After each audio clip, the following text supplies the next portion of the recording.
drive shaft's not dropping out. The drive shaft is in fact dropping out here. The drive shaft with the rear wheels is not in gears. He had an issue the day of the accident where he made the pump shift and it did not shift. Okay? Because in order for this truck to move, it has to be in drive.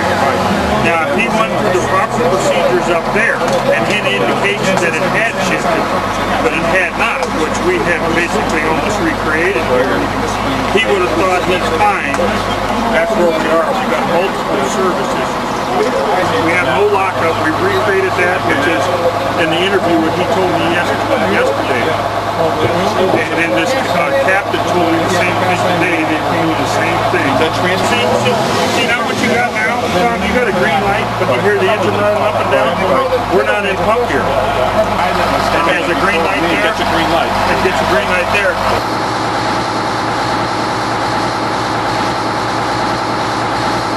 Pump and shift, it automatically shifts from fourth gear, not first gear.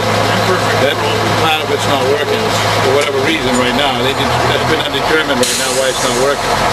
But when he puts that lever down and that green light comes on, it should tell that transmission to go to fourth gear. It did not go in there. Okay. Right now, the lockup's not working.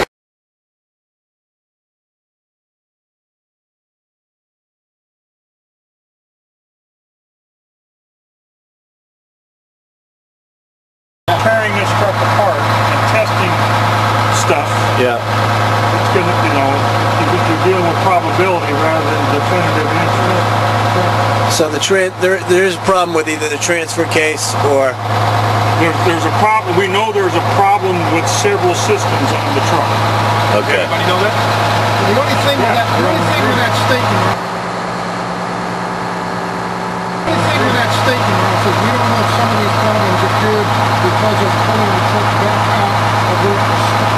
Because it punched up the bottom of the transmission and hit That's why I say we can't come up with it. I can't come up with a definitive decision. It has to be probability. That's it. So we won't be able to definitely say, yes, this did this. That's exactly right. We have the probability that the day before with a different pump operator and a different officer that this truck was doing the same thing. They were having a problem getting into pump gear. They have that. No, wait a minute. Were they having a problem getting it into? I shouldn't even make the statement. Let me just finish. Okay. The problem may be that they got it in the pump, but it wasn't making any pressure. That's exactly what both of them. I interviewed both of them. Oh, did you? And then they both said the same thing. They had to do. That's why Bill did what he did. Was rev it up, drop it down, and then we saw discharge pressure that consistent with the statement of two different individuals. Okay. See, I haven't talked to anybody who hasn't seen any of that information. So based on what you found, and based on the testimony that people who operated the truck, there is an issue with the pump going into gear. There's an issue with the system. The system. Issue with the system. You can't say that the pump shift itself seems to work perfectly each time. It goes into pump and comes out of pump. It's just that when it's in pump, it doesn't make water pressure because the transmission won't lock up in high range. In fourth gear. This is an HT741, right? Yep. So what would cause it at that point to jump back into drive and drive away? It was never auto drive. But what would cause the transmission to engage at that point? Butt tooth. Oh no, it was engaged. It didn't disengage from the rear. It never made the It was shift. telling them it was disengaged, but it wasn't disengaged. Okay. It's telling them. Okay. Saw the green lights on. Yeah. Thought he was in pump gear.